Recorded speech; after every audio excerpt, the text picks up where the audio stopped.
Recording. Marty. And Marty, the house is yours. You can share your screen. All righty, thanks. Good evening, everybody. Thanks for joining us this evening. Sure appreciate it. And welcome to our second virtual presentation here, I guess. Give me just a sec here to get set.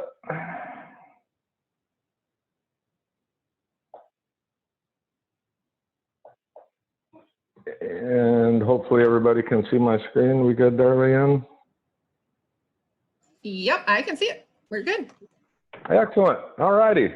So tonight we're going to talk a little bit about Paintin Pepe. Pepe is 1955 Kenworth Conventional. Long story on how Pepe got his name, but anyway. So that's me. I'm Marty Glomb, and there's Pepe on our left. Proud to be a member of the American Truck Historical Society. I think about everybody on the call is.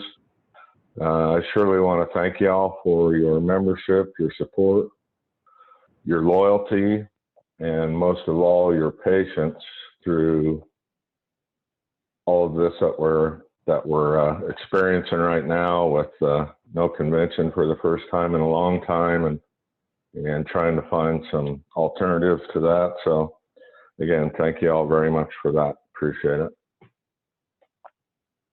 So there's Pepe before, about 2001, St. Paul, Oregon, at a tree farm. I heard about it through a friend of a friend of a friend of a friend sort of thing. You all know how that goes. Did a little dickering and pretty much ended up, if you want to come and get it, you can have it. So we did. Long road, and we'll talk about that road a little bit tonight. So there's where we started. There's where we finished. You know, I just love the thing to death. It's been definitely been a labor of love. I've been very fortunate in that it's attracted a fair amount of attention, and you know, it did turn out not too bad. So I'm glad for all of that. Pretty cool ride. I like it. First and foremost, I want to make a disclaimer, and that is I am no expert at what we're going to talk about tonight. I really had no formal training. I'm pretty much self-taught. Kind of one of those things where I could never afford to pay anybody to do it, so I figured I better learn how to do it myself. I was very fortunate along the way. Had a lot of people that kind of took me under their wing and showed me the ropes. I can tell you what not to do more than I can tell you what can to do, because I'm always learning, always learning. And experience, right? Take a second and read that down there under the picture. That's experience, isn't it? What you get when it doesn't turn out the way you thought it would. Grandpa told me that one time. So I thought that was pretty much on point, because I'll tell you, through the refinish process, we really need to pay attention to what we're doing. We really need to play by the rules, for lack of a better term.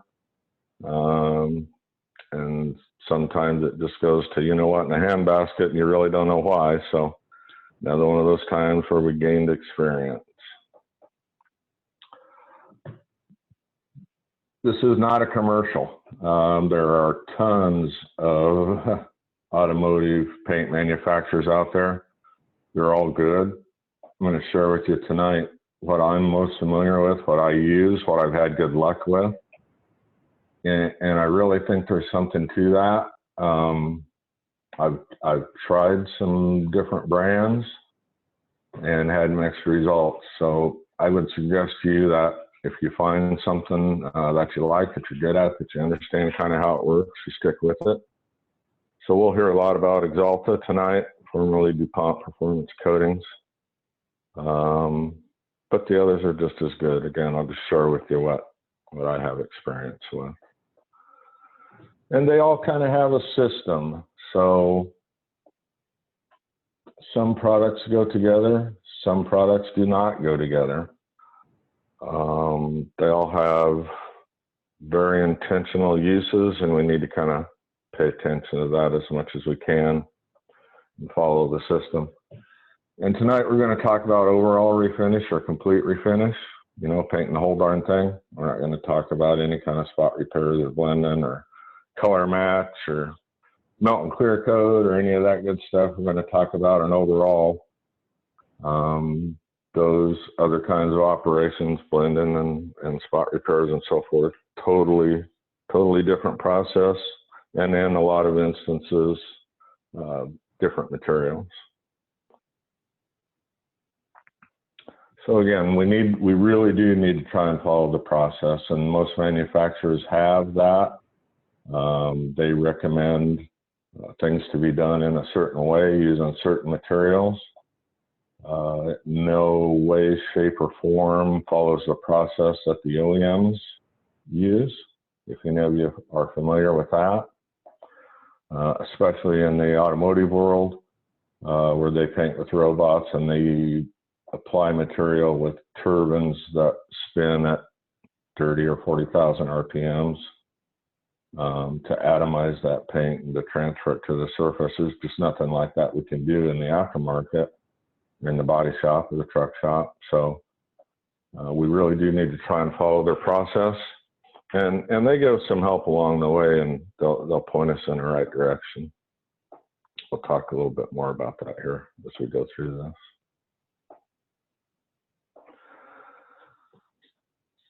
So the first thing that we want to use on a bare metal surface is some sort of primer. Paint really won't stick to bare metal, so we need something in the middle there to promote adhesion. This Veriprime product is what I use, either on bare steel or bare aluminum. It's a self-etching product. It's zinc rich. Again, you can apply it direct to metal, and has excellent corrosion resistance. So Hey, Marty, we that's got really a the question for you. first step. Yeah, you bet. How important is a paint booth? I asked, few shops have paint booths big enough to accommodate a big truck. Very true. Very true. Yeah, it's important.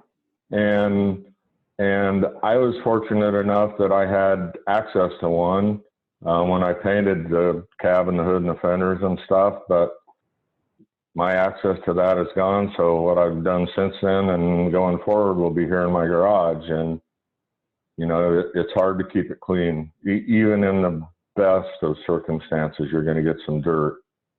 It's just inevitable, be it off the paint suit, off the clothes, hair, of course, the giant Miller moth that does the wheels up landing out in the middle of the hood and the last coat of clear. I'm sure any of y'all that have painted at home have had that happen. I know that I certainly have. So it's important, but it's not a deal buster.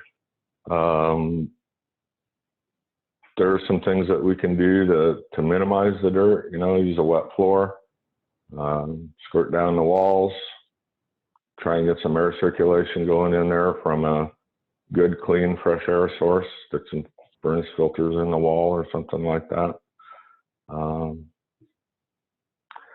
And we're going to talk tonight about solvent-borne materials as opposed to waterborne.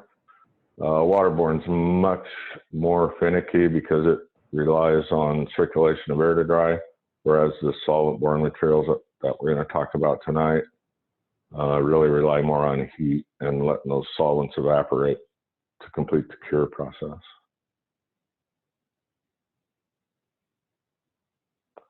So again, when we're on a bare metal surface, we need some sort of primer. Self-etching primer is probably the best. This Veriprime product is 2-part. Works good, lasts a long time, and there's a little secret to it. It'll stay open for 24 hours, so if you're painting brackets or parts that don't really show that you're not real fussy about, you can apply Veriprime to them and put color on them if you do it within 24 hours. with no sanding or anything in the middle. So it's really cool stuff. Looks good. I've done that with drive shafts and the like. The next product we're going to talk about a little bit is a primer filler. So we need something over the top of that self-etching primer to help us level the surface. I would suggest to you that you use a 2K product or a product that has an activator or a catalyst.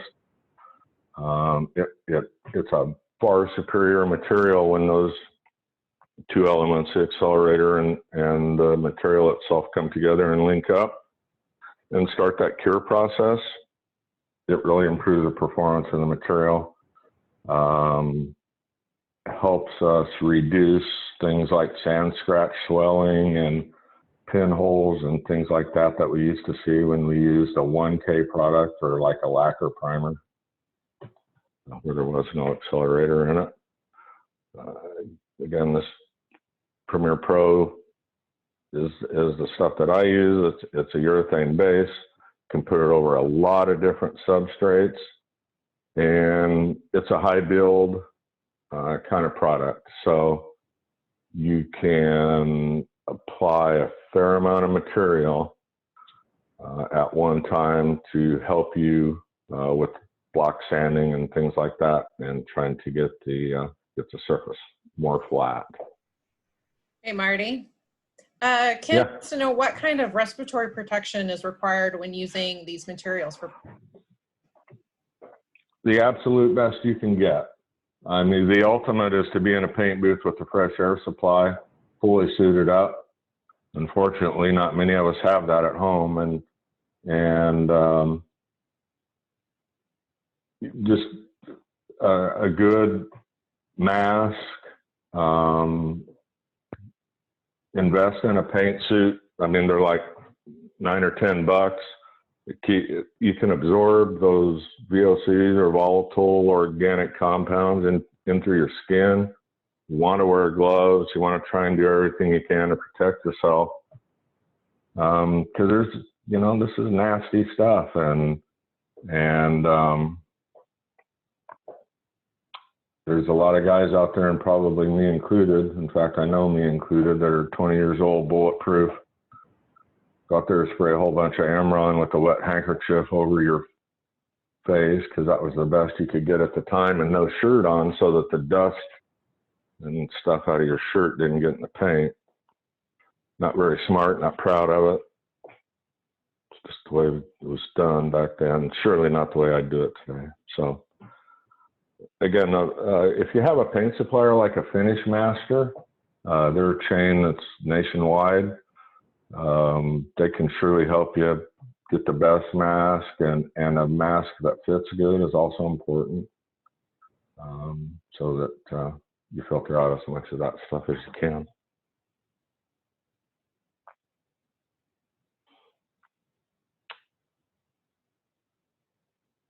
And then after we get done with all of our steps of primer, we really do need to apply a sealer. There are a lot of advantages to using a sealer. It does a really good job at giving us a uniform color or a base to apply color over. It helps level a little bit. It holds out, or can hold out, some things that cause trouble. Quite frequently, if we're doing a repair and we feather edge out a rock chip or something like that, we want to make a good feather edge. We want those rings to be, half an inch or an inch wide if we can get them, depending on how much material's in there. And depending on what's underneath it, what Joe did, what Joe put on it last time he painted it, sometimes you can get some lifting problems. And a sealer is one good way, or the best way, in my opinion, to try and prevent things like that. Again, nothing's 100%, but it'll sure give you a leg up on that. It also helps adhesion. Any of you that had a light blue General Motors product in the late 70s, or a bright silver Chrysler product in their early 80s, And when you went to the car wash and washed the paint off of it with the car wash, the reason was because there was no sealer on those vehicles. The OEMs at that time were trying to save some money, I guess, as always, but they thought that they had a product, that E-coat primer that they put underneath the colors, that would do the job. They skipped the sealer process and didn't work too well. So sealer is pretty important. It helps us in a lot of different ways. And the Chromax program has a value shade system. I think we'll talk about that here a little bit. So what the value shade is, if you're painting white, in theory, you would want the lightest color of sealer underneath it so that it takes the least amount of material to get a good, solid, true color. I should practice what I preach, and you'll see why here in a little bit. So top coats from a single stage perspective. So we're not doing base coat, clear coat. We're just doing a single stage, color and clear all in one, if you will. I'm sure all of you are familiar with the name Emron. It's a, it's a brand name. It's what DuPont marketed all that stuff under. Fantastic material, polyurethane based. I painted the frame rails on Pepe with that almost 20 years ago now, and they still look pretty decent. It really is an industrial coating. Excellent resistance to acid rain or acid wash, bird droppings, diesel fuel, gasoline, brake fluid. The old stuff in particular, the 5.0 VOC Emron that we had, 40 years ago now, I suppose, was really good stuff. The stuff today is not quite as good, but it ain't bad. It is horribly expensive. You can see this stuff here is 3.5 VOC. So what that 5.0 and 3.5, that's how they measure the volatile organic compounds. And that's how many pounds of VOC are in each gallon of material. Most everywhere today in the continental United States is under a rule that says all products used today should be at a 3.5 VOC level or lower. Some states mandate it, some states suggest it, some states and some municipalities, some states in the West, some municipalities in the East Coast regulate it even lower than that. And the easiest way to do it was with a waterborne base coat, as opposed to a solvent-borne base coat. So that's what VOCs are. That's what the 5.0, 3.5, and all that stuff is all about. So Emron Elite, probably the best there is. But something that ain't bad is another product that Axalta makes called Rival, and I've used this a lot.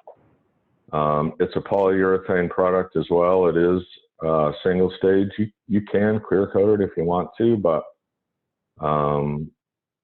it's just not too bad. It sprays really nice. It really lays down well.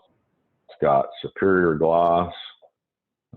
It's a good hider. Most colors are a good hider. There's a lot of pigment in the color. And it's about half the cost of Emron Elite. So if you're going to use the Axalta line and you want something that's really single stage and a good industrial coating for like suspension frames, so on and so forth, I would suggest this. That's what I'm going to put on the 79 that I'm doing here right now. Some of the places that we used that on Pepe, we did the interior with it. We did the bottom side of the cab, and we did the firewall with it. Again, I just really like it. The stuff sprays nice. You can get it in solid or metallic. Lays down pretty good and lasts really well. Really well. And half the price of Emron, which is the best feature in my opinion. So top coats or the color coat. Again, we're going to be talking about solvent tonight. I did everything on Pepe and solvent-borne base. I was really tempted to try water. I may try it on the 79. I tell you, they have come so far with that. And some of that stuff just really, really sprays nice. Super good color, really good coverage. Standox has a product called Stando Blue. That's a waterborne base coat. Coat and a half, wet on wet, and you're done. As opposed to some solvent-borne base coats and other waterborne base coats where it may take 3, 4 coats to get good coverage, unless you're spraying bright yellow, and then it's about 7 or 8 coats. But anyway, so I again, through the Premier line, this base coat is what we use. And for the clear coat, use the 72500S product. It's their premium clearance clear. It is absolutely crystal clear. It's the best clear coat that they make. It's urethane. It sprays pretty nice. It works pretty nice. You can sand it and buff it if you get on it in a reasonable amount of time after you spray it. It's not quite as tough as I would like it to be, or maybe as we need it to be with trucks. I mean, if you go to the Blue Beacon and they get the brush on it, you're going to have scratches in the clear. You're going to need to polish it. Whereas if it were Emron, that's probably not the case. But it's again just super clear, super deep look to it. It's really good stuff. I like it. Hey, Marty. Yeah. Ken would like to know, can you describe the trade-offs between high pressure spraying and HVLP spraying with the materials you're discussing? You bet. Fantastic question, Ken. Hang on just a little bit here. We're fixing to talk about some siphon guns and some HVLP and so on and so forth. So great question. Data sheets. Axalta calls them the TDS. Everybody's got a different name for them, different acronym for them. Almost everybody's got them. They're instructions. And I'm just like all the rest of y'all. I do not like to read instructions until I screw it up. But I urge you, get the technical data sheet for the product that you're going to use, sit down for a couple of minutes and read it. It will really go a long way towards a good paint job. And this material is so dang expensive, man. I can't afford to screw up very much because the stuff's horribly expensive. And this will help keep you from doing that quite so bad. So there's a lot of things in these technical data sheets or in the TDS it tells you what components it's compatible with and what kind of temperature ranges that, or what reducers you use for particular temperature ranges. That's really important, particularly if you're doing a metallic color and the way that the metallic orients itself once it hits the surface.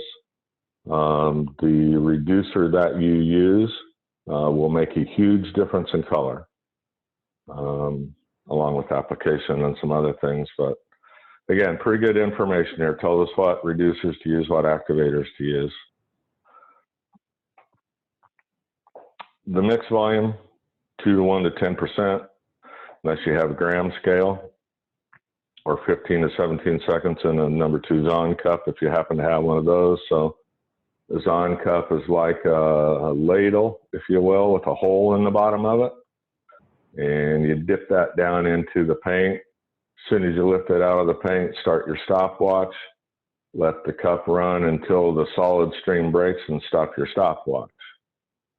And that should be 15 to 17 seconds, and you have it properly reduced.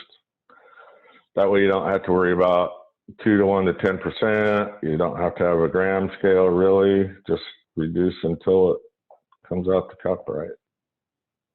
But again, even if you got a plastic mixing container and you're reading the graduated scale on the side and you mix it 2 to 1 to 10% as best you can, you're going to be okay. It'll work out.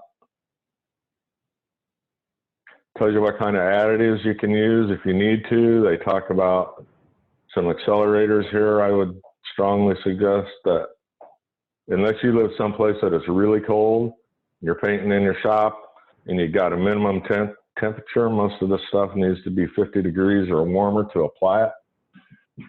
If you're close to that, you might think about some accelerator. Outside of that, probably not a real good idea.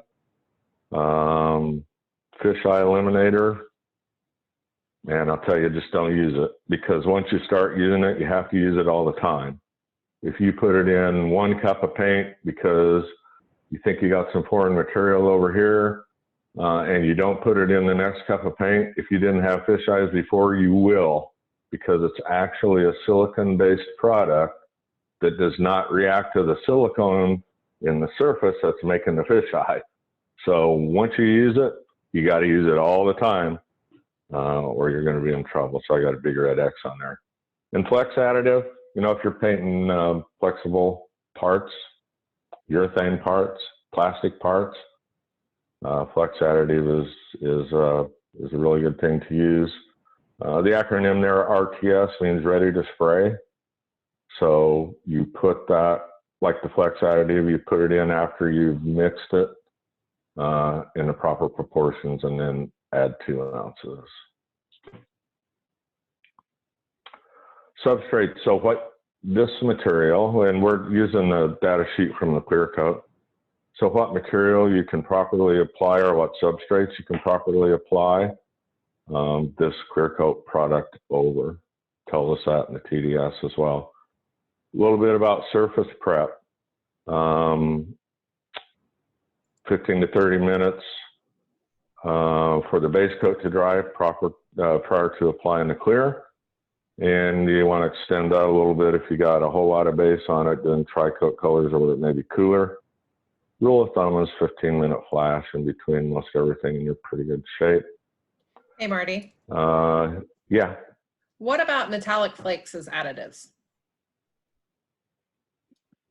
Yeah, so, I mean, if you have a metallic color, part of the formulation to make that color will specify the ground up aluminum or the metallic that goes in it to do it.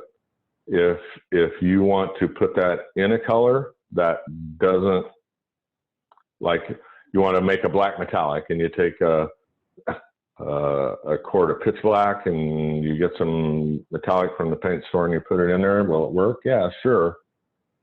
Just be aware that it does different things to different colors. It'll turn red pink, it'll turn white brown. If you don't use there's binders and balancers that go in with that, with the formula for a metallic color that try and level all of that out and keep the chroma correct. I hope I answered that okay. Can you do it? Yeah. Should probably pick a metallic color or a paint code that's the metallic color that you want, as opposed to adding it in, would be my suggestion. You good, Leanne? Was there another one? Nope, that was good. Okay. The TDS also talks to you a little bit about gun setup. So what size orifice you want to use. Most everything is a 1.3 to a 1.4, unless you're doing something really weird like spraying huge metal flake for your bass boat or something like that. Then you probably want a little bigger nozzle. And the air pressures. A gravity gun, 45 to 55 there at the gun, or an HVLP gun, gravity gun, a siphon gun, like a Binks Model 7, 50 to 55 at the gun, and with HVLP 9 to 10 PSI at the cap. And hold on, I think we're just about to talk about some paint guns here, and we'll try and explain a little bit of that. Also in the TDS, it tells you how to apply it, 2 medium wet coats. So what's a medium wet coat? Well, that's very open to interpretation. It's not dry like popcorn, and it's not wet like running off. It's somewhere out there in the middle. I wish I could tell you more. You just have to get a feel for it. And again, 12 to 15 minutes between coats is usually pretty good. Tells us here that proper tip size and air pressure is important. to make sure we get consistent build. And we probably want to increase our flash time when we're air drying. Again, all of these products are really intended for body shop use, right? And even a big truck shop has a booth that can bake, and they rely on that baking process to cure a lot of these products. So typically you're going to bake something at 140 degrees for 20 or 25 minutes, I suppose. So we're at home and we're air drying stuff. We don't have the ability to heat it. Will it dry? For all practical purposes, yes. It just takes longer, and you've got to be a little bit conscious about that. So extend your flash time for a little bit, and you probably want to extend how soon we get back on it after we've painted it, and we'll talk about that as we go here. Tells us right there. So when we're using that activator 14306 with this product, air dries very slowly, and when they say very slowly, they mean very slowly. I ran out one day, that's all they had at the paint store.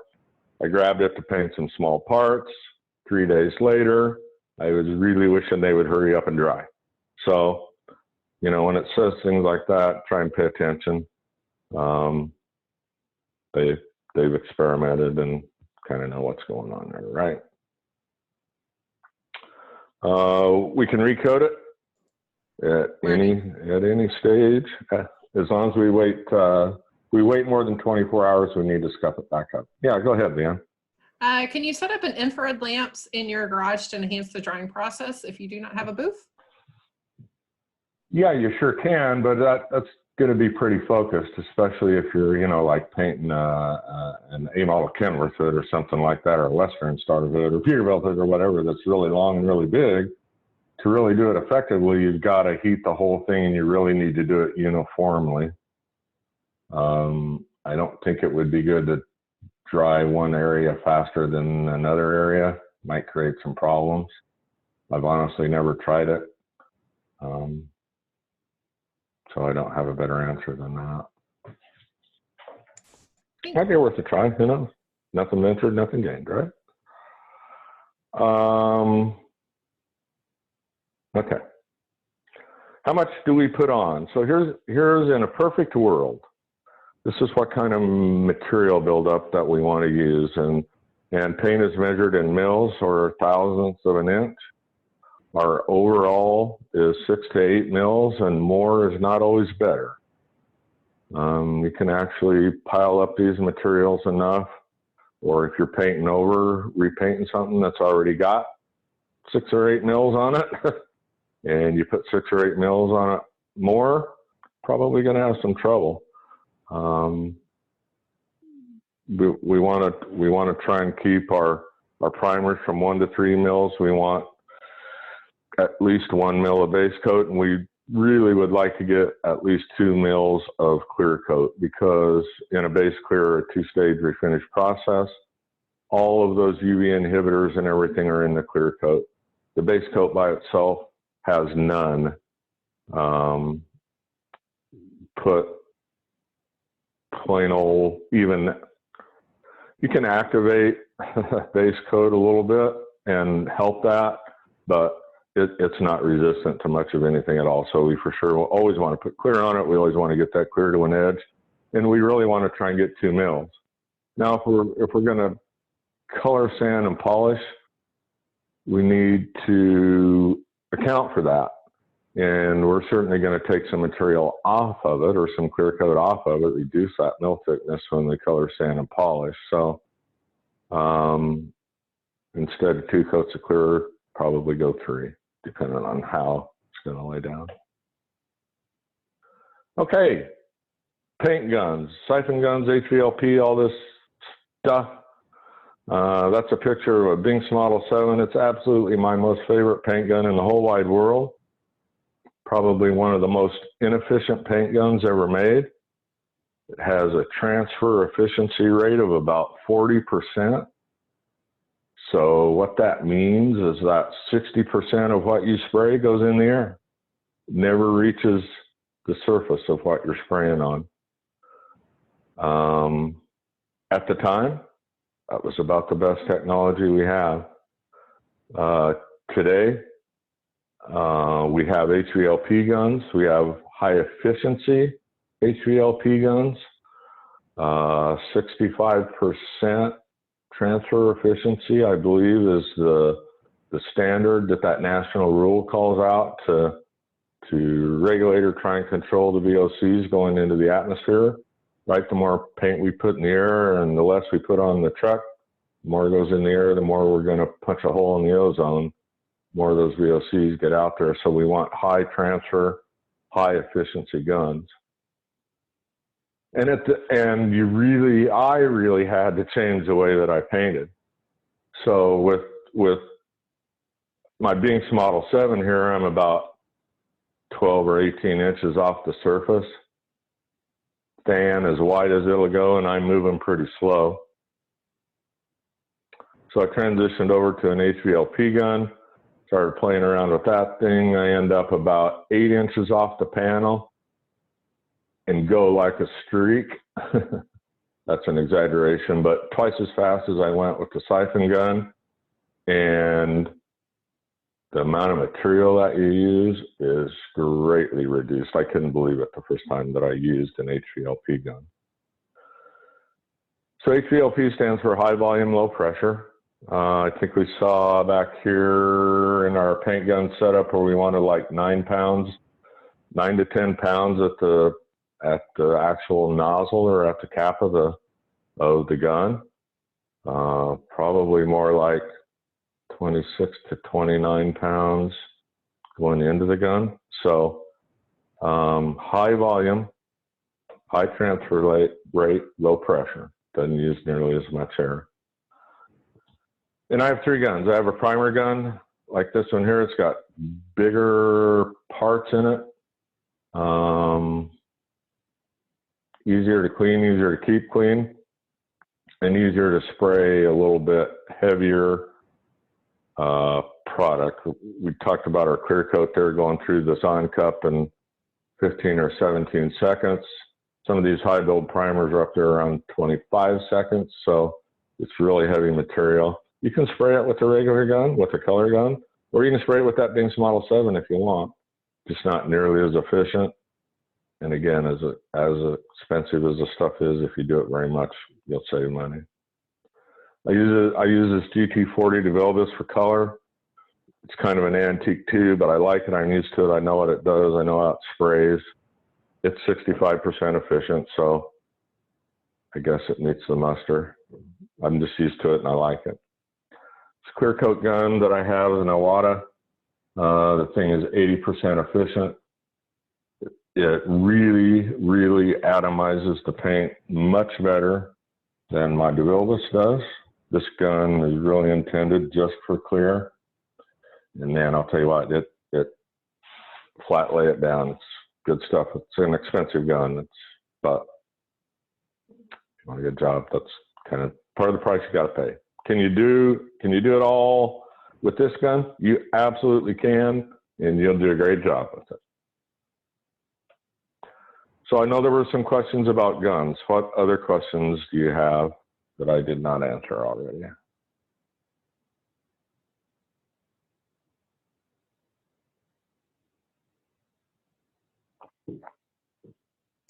Okay, we'll take it as good. Holy. Go ahead, Leanne, I'm sorry. I think you answered them. Okay, cool. Crap, it's like freaking quarter till already. All right, so a little bit about doing Pepe here. Here's where we were at with the chassis. Again, it's an all aluminum truck except for the front fenders. So we had the chassis blasted with walnut shells. And then you can see the green primer over there on the right, or that self-etching primer in the areas that I had to work. Eventually sealed the whole thing with that. And shot it with Emerald. Too much inside, outside, all the cross members.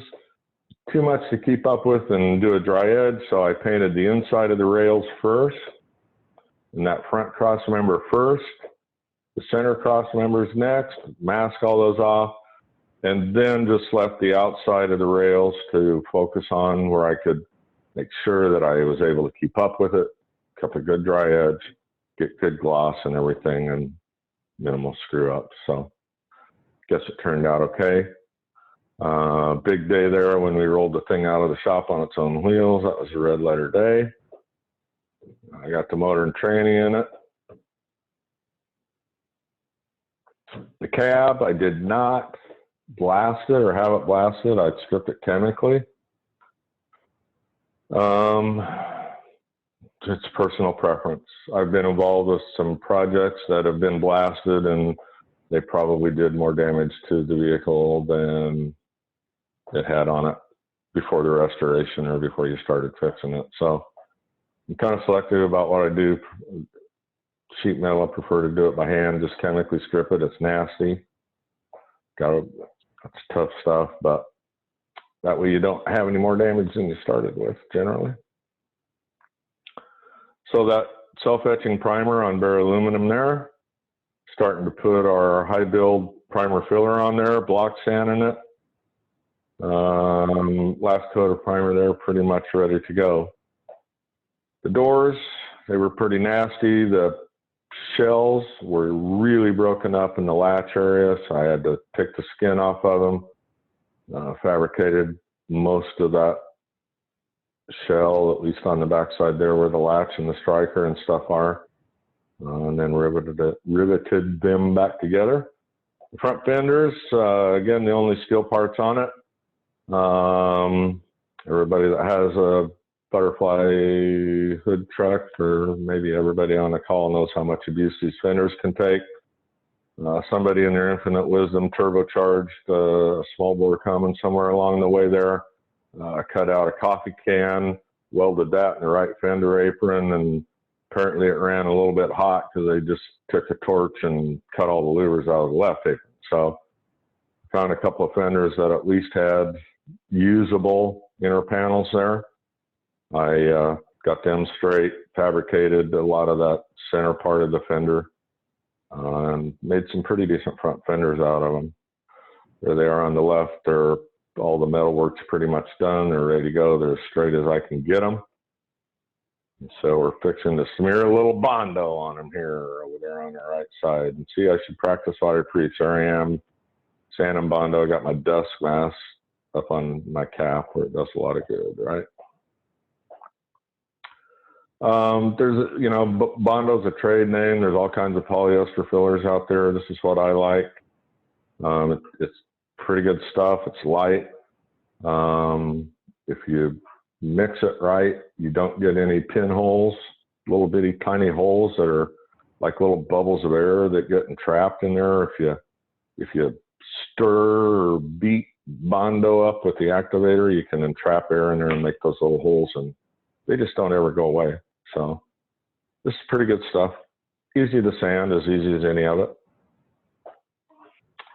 I start with 36 grit, and it's totally personal preference. I have that's super aggressive, right? I have much better luck. I'm much more successful in getting the panel straight when I start with 36 grit. I'm always on it with a long board, a block. Really don't want to use our hand. You'd be surprised what kind of grooves you can put in the panel, sanding with the tips of your fingers. So I work it with 36 first, prime it. 3M, for example, has got all these different shapes so that you can use a block in different kind of contour lines, body lines, so that you're not sanding with your hand. I got wooden dowels, little blocks of wood, all kinds of crap all over the place out there that I use for blocks to try and keep from giving it a finger job. Again, with the primer filler, guide coat it. So that black stuff that's sprayed all over it after the primer there is a guide coat. You can either spray it on, or they have a powder like the product on the right. And you want to use a contrasting color. So if you're using a light primer, use a dark guide coat. If you're using dark primer, that's fine. They make a light colored guide coat. What that's intended to do is show you where the surface imperfections are at. So if you're back here, you can imagine that whole thing's got kind of a black hinge to it, and you're back up here with your flatboard like you see up on top of the fender there, and you're sanding it. If there's a low spot, it's going to stay black. So it really helps you see the lows and the highs. It helps you see, as we get to the finer papers, it'll help you see some sand scratches. Highly suggest sand and stuff using guide coat. Little trick of the trade there, you can see that piece of green tape running along the middle of the fender. So there's a body line there in the middle of the fender. If you have a body line or a contour, that's a pretty good way to keep it straight. Just put a piece of tape right down the center of the body line on the side that you're not going to sand, and sand up to that piece of tape. Then tear that tape off, put it on the other side of the body line, the side that's already sanded, and sand up to the piece of tape. It'll really help you keep body lines and contours straight. Yeah, it makes them very, very sharp, but it's way easier to knock that down or to soften that body line when the thing's all sanded with a piece of Scotch-Brite or something like that, as opposed to trying to control where that body line is and keep it straight without it. So there's a little trick. I hope it works good for you. It works pretty good for me. Next thing I'm going to do, prime it, block it with 80. Prime it, block it with 220, and I'm going to start sanding wet with 220. Just seems to make the paper does last longer. It's easier to sand in my mind. Still, I'm using as long a block as I can get on it. Keep it as straight as I can keep it. We go to 400, then 600. The rule of thumb is that you should never more than double the grit that you're sanding with. So if you're sanding with 80 and you went to 400 right away, you will probably have some sand scratches in there from the 80 grit that you won't be able to hide, that you will see once it's painted. So in theory, we're doing it with 80. We should sand with 160. Well, they don't make 160, or nobody does that I know of. So you can cheat a little bit, go to 220. 220 twice is 440. Next, sand it with 400. We're safe. 400 twice is 800. 800, you don't really need to do that under color.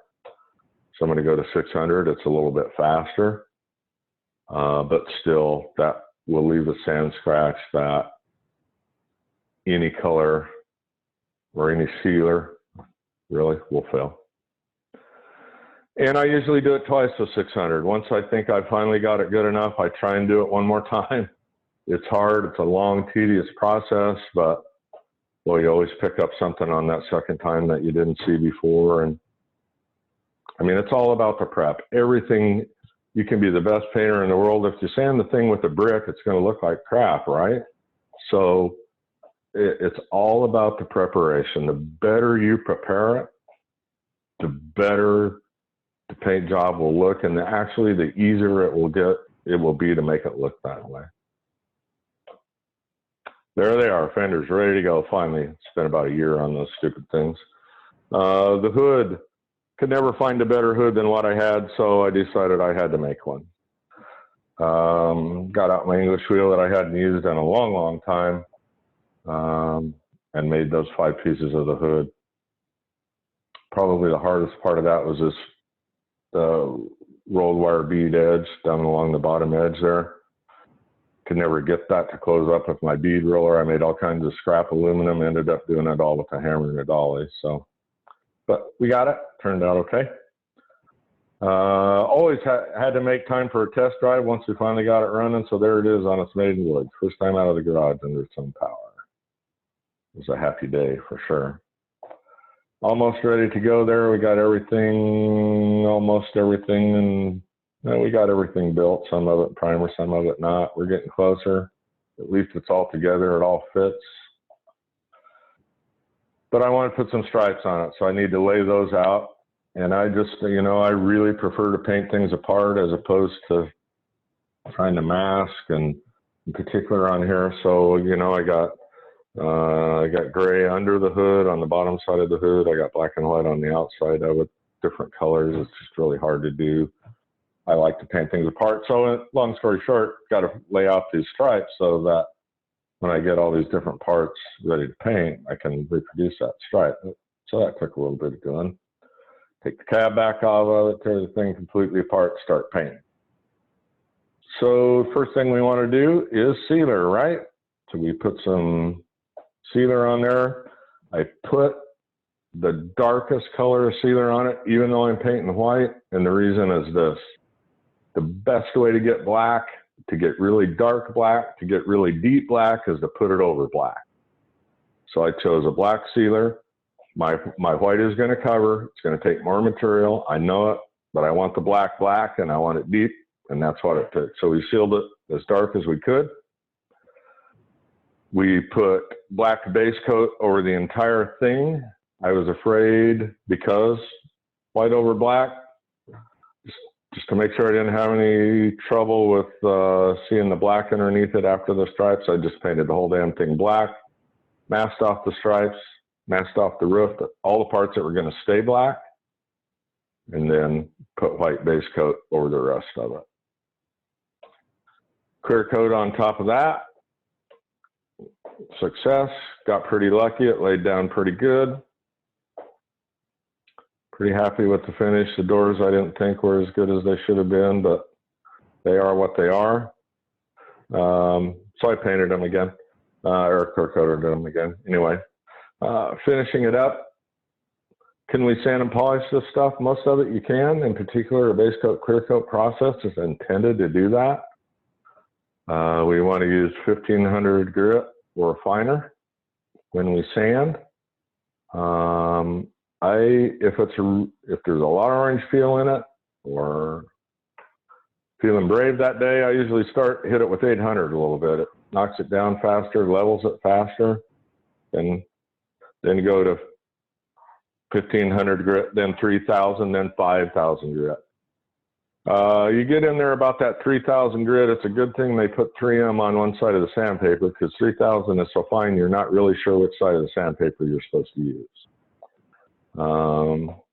You always want to do that wet.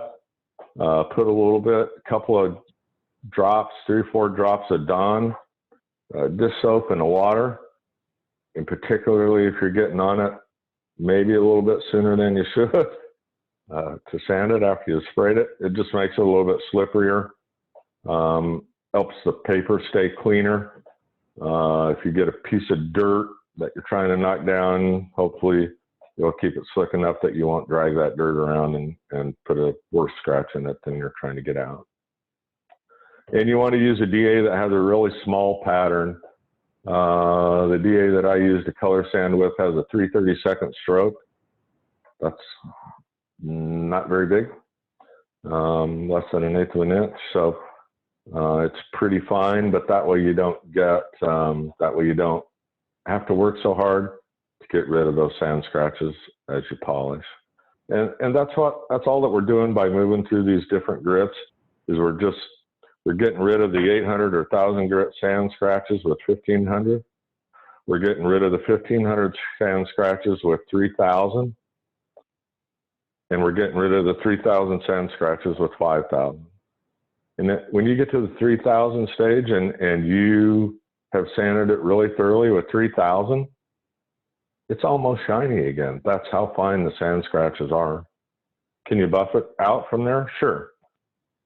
A lot less work if you take the next step, do it with 5000, get rid of those 3000 grit scratches. Don't run your buffer very fast. Use not a super aggressive compound and a wool pad to compound it, and then a foam pad to polish. I really like this 3M Perfect It process. It's just right for me, so it's numbered 1, 2, 3. Do this first, this second, this third. And by the way, dummy, that blue colored pad goes with product number 3 because it's got a blue dot on it. The black pad goes with number 2, and the white pad goes with number 1. I don't like the white pad. I think they're too aggressive. I have a tendency to burn some stuff. I like foam pad. Maybe it's just because that's what I've always used, but it works just as well. Compound goes absolutely everywhere. It's a dirty, filthy job. It'll get in the smallest, finest, tiniest nook, cranny place that you absolutely can't get it out of. Best thing I found to do is pressure wash it and then hit it with quick detailer. in a good microfiber towel to get that compound residue off. So there we are. That's finished product. I'm very pleased with the way it turned out. I'm proud of that. Worked hard on it for a long time. Got lucky. Came out good. First trip, 2014 convention in Springfield. Had 127 miles on the odometer when we left. I was a little nervous, but made it just fine. Pepe didn't let us down. Since then, we've been in those states with it. It's no trailer queen. And it got really lucky at gas a couple times. 2018, 2019, last year we won the antique bobtail class. So got pretty lucky there. Happy to do that. So really, I want to thank y'all. Man, we're like out of time. I really appreciate y'all as being members. I think most everybody on the call is. Again, I thank you for all that you do. Being a part of the society and like I said, the patience that y'all have shown here in the last couple or 3 months. What you got for questions, Leanne? I mean, I'll stay here and talk about this as long as y'all want to. So, actually, just have one right now. We'll let everybody, if they want to start typing. Do you happen to know how many hours you spent on this? No. Really, I worked on it for 10 years, and I was pretty faithful. A couple of nights a week, and boy, at least one day a weekend. Most of the time, too. I don't know. Got no clue. It's my release. I can go out there in the shop, forget about all this other stuff that's going on, and just do my thing out there. It really helps me. So it's a labor of love for sure. All right. One of your fellow Texans wants to know if you reuse your microfiber towels. Oh my God. No. Throw the damn things away because they got trash in them and they'll scratch it up. One of my buddies in Texas. You know, right. You probably know who that is. Larry Ringer, he wants to, what about the restoration of the mechanicals? What did that entail? So Larry, I put a later model drivetrain in it because I really did want to be able to get out and run with it. It's got a 400 big cam 3 Cummins in it, 5-speed main, 4-speed auxiliary, air ride rear suspension, 370 rears. Some creature comforts like power steering and air conditioning. I just wanted to be able to get out and use it, make sure that it was reliable and something that I could find parts for. So that's why we went that way. And I know the purists hate me, but through the whole project, my intention really was to make it look as original as I could, but to be able to get out and use it. And I think we did okay at that. Awesome. I think that's it. I don't have any more questions right now. Thank you, Marty. I appreciate it. Oh, man. Informative. Really my pleasure. And yeah, we look forward to hearing about it again. And we will have this available, the recording available probably in a few weeks on our website. And we look forward to having you guys join us for our virtual convention at the end of May. You guys have a great night, and thank you very much. Thanks again, everybody. Bye-bye.